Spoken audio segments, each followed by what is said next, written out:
Joins me on the phone right now. Mr. Trump, thank you and happy Easter. Okay, you too. So I want to get to some policy issues, but first I've got to ask you about this nasty fight that has broken out between you and Ted Cruz. Do you categorically guarantee that nobody on your campaign, nobody tied to your campaign, had anything to do with this National Enquirer story? Totally. I had nothing to do with it. The campaign had absolutely nothing to do with it. He's got a problem with the National Enquirer. I have no control over the National Enquirer. I didn't even know about the story. I just got it last night. Somebody sent it to me over to read so I could at least see what it said. I had nothing to do whatsoever with the National Enquirer, and neither did the campaign. And I will tell you, for him to try and say that I had to do with it, try and put the shoe on the other foot is disgraceful. And by the way, he's the one that started it.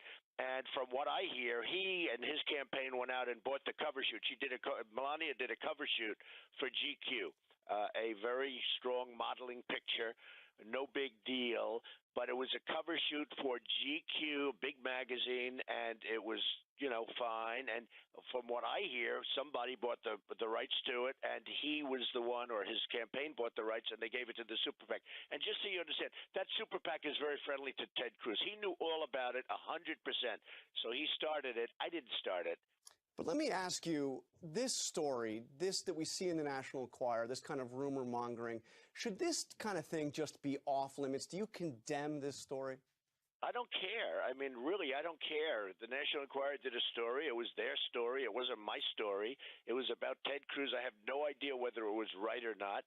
They actually have a very good record of being right, but I have absolutely no idea. Frankly, I said, I hope it's not right. Let's go back to the thing that started this all off. You mentioned, and of course, in fairness, you did not start this. This started with that Super PAC ad featuring Melania. But in response, and he's very close to the Super PAC, just so you understand. And there's no way in a million years that Super PAC did that without his absolute knowledge. Don't forget, I call him Lion Ted. I call him that because nobody that I've known a lot tougher people over the years in business, but I've never known anybody that lied like Ted Cruz. But let me ask you, though, because in response, you said in that tweet that you would spill the beans on Heidi Cruz. What did you mean by that? Spill what beans? Well, there are things about Heidi that I don't want to talk about, but I'm not going to talk about them. I mean, you can look, but I wouldn't talk about them.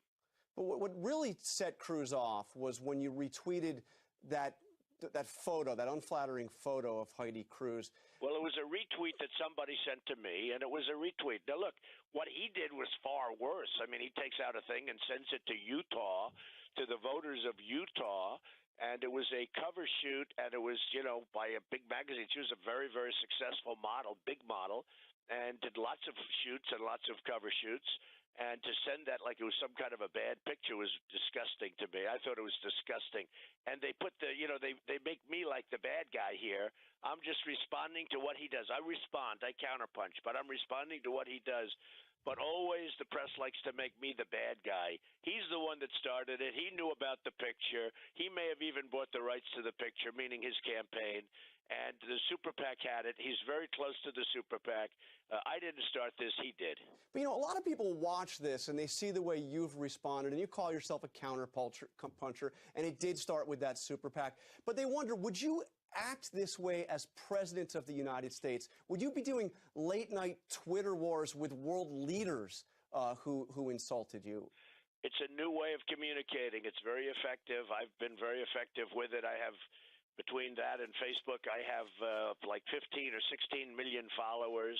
It's a great way of communicating. Now, other people don't like it because they have 15 followers. I have, between that and Instagram, I have probably close to 16 million followers.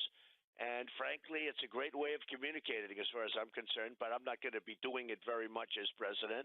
I will say, I will act in the best interests of our country. I will act to protect our country, whether that's counterpunching or not.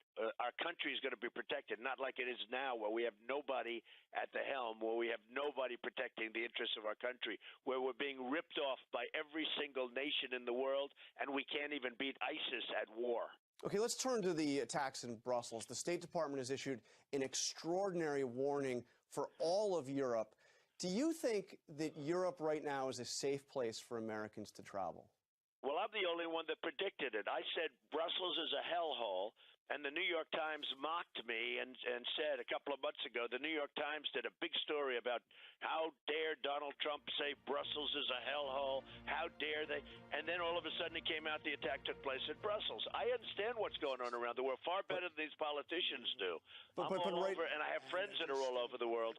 I will tell you, I was really hit hard by the New York Times in an article, how dare I attack Brussels, and now this happened, and you know the biggest thing on the internet, one of the big things on the internet was that Trump was 100% right about Brussels. But right now, do you think that that Europe is a safe place for Americans? More to the point, would you feel comfortable traveling to Europe right now with your family? I don't think America is a safe place for Americans. You want to know the truth. I don't think England or I don't think that Europe is a safe place. No, I don't. I think there are a lot of problems in Europe that are very, very severe, weak. You know, lots of the free world has become weak. When you look at Brussels, when you look at the way they've handled things from law enforcement standpoints, when you look at Paris, when you look at so many other places, no, it's not. But neither is the United States a safe place because we're allowing thousands of people to come in here. Nobody knows where they're from. Nobody knows who they are. And they're coming in here by the thousands. And let me tell you something, we're going to have problems just as big or bigger than they've got. Now, you gave a series of interviews, New York Times, Washington Post, on foreign policy.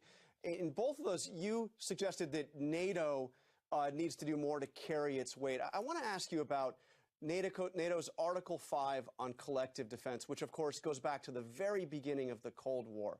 Is that something that is simply out of date and needs to be maybe done away with? I think NATO is obsolete. NATO was done at a time you had the Soviet Union, which was obviously larger, much larger than Russia is today. I'm not saying Russia's not a threat, but we have other threats. We have the threat of terrorism, and NATO doesn't discuss terrorism. NATO's not meant for terrorism. NATO doesn't have the right countries in it for terrorism. And what I'm saying is that we pay, number one, a totally disproportionate share of NATO. We're spending the biggest, the lion's share is paid for by us, disproportionate to other countries. And if you look at the Ukraine, we're the ones always fighting on the Ukraine. I never hear any other countries even mentioned. And we're fighting constantly. We're talking about Ukraine, get out, do this, do that. And, I mean, Ukraine's very far away from us. How come the countries near the Ukraine, surrounding the Ukraine, how come they're not opening up and they're not at least protesting? I never hear anything from anybody except the United States. What I'm saying is NATO is obsolete. NATO is obsolete, and it's extremely expensive to the United States, disproportionately so, and we should readjust NATO. And it's going to have to be either readjusted to take care of terrorism, or we're going to have to set up a new coalition, a new group of countries to handle terrorism, because terrorism is out of control. But Ukraine's not a member of NATO. There are no U.S. troops involved in Ukraine. I'm not saying they're a member. What I'm saying about Ukraine is when we want to protect you, when Russia's going into Ukraine, we immediately get NATO. I don't hear from the other countries. I don't hear that having to do with Ukraine. I don't hear from the other countries in NATO. I don't hear from Germany. I only hear from the United States. We've got to, do this, and we're constantly telling Russia what to do, and it's all fine if everybody partakes, but I don't see other people partaking. And then you say, why are we paying, John? Why are we paying disproportionately the cost of NATO? We're paying a tremendous amount more than we should be from the standpoint of proportion.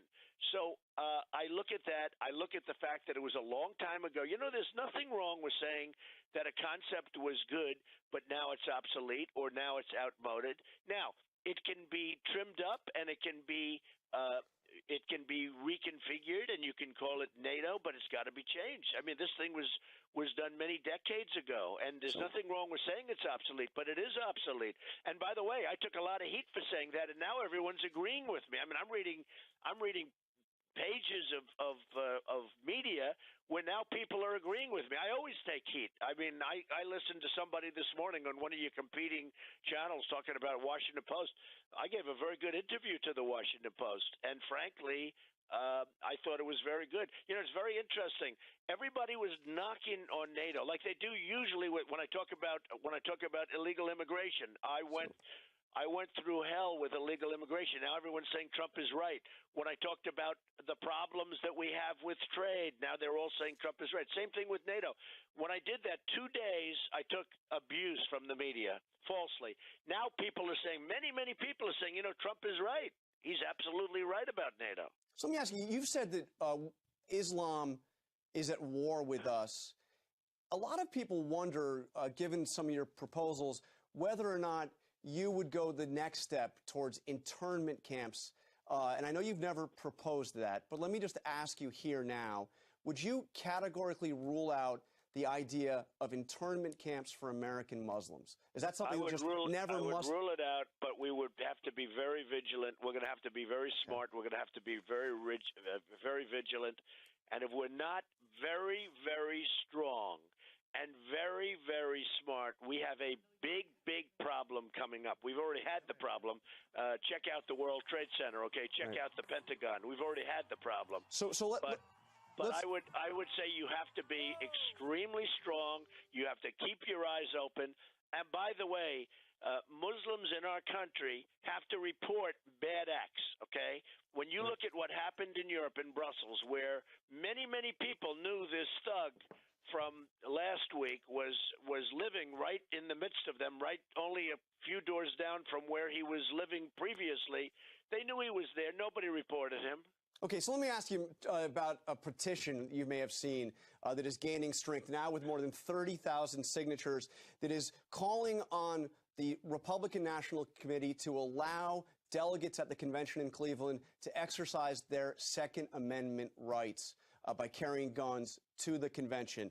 They have put this petition. They are calling on presidential candidates like you to, quote, call upon the RNC to rectify this affront to our Second Amendment freedoms and insist upon a suspension of the Quicken Loans Arena unconditional gun-free zone. So let me ask you, what do you think? Should delegates to the Republican convention be allowed to bring guns?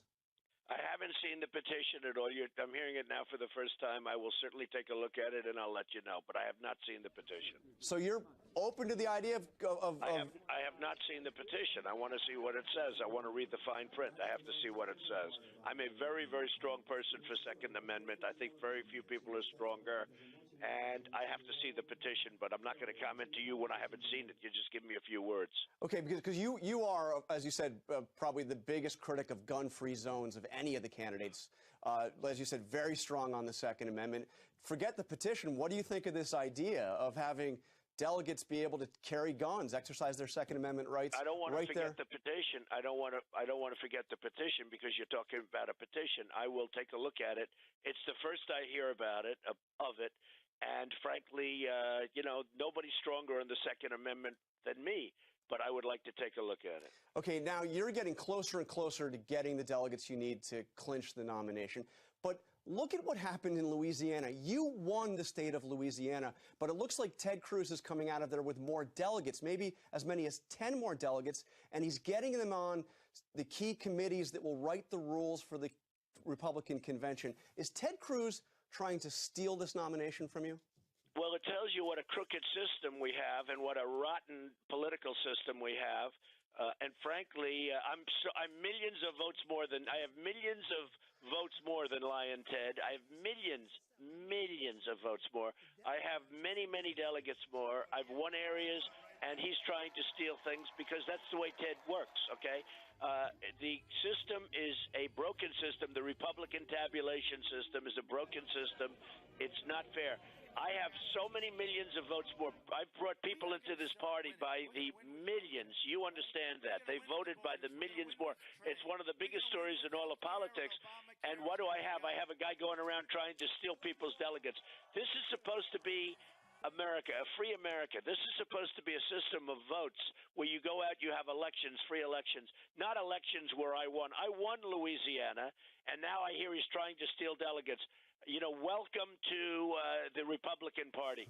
What's going on in the Republican Party is a disgrace. I have so many more votes and so many more delegates, and frankly, whoever has the most votes and the most delegates should be the nominee. And I will beat Hillary Clinton. I haven't even started on Hillary Clinton yet. I only had one little skirmish with her about 2 months ago, and she didn't come out so well. I haven't even started on Hillary Clinton yet. I'm only focused on the two people I have left. All right, Donald Trump, thank you so much for joining us on this Easter Sunday. Before you go, let me just ask you, what does this holiday, what does Easter mean to you? What's the Trump family Easter tradition? Well, it really means something very special. I'm going to church in an hour from now, and it's going to be it's a beautiful church. I'm in Florida, and it's just a very special time for me, and it really represents family and get together and something, you know, if you're a Christian, it's just a very important day. All right, Donald Trump, thank you very much. Okay, thank you very much.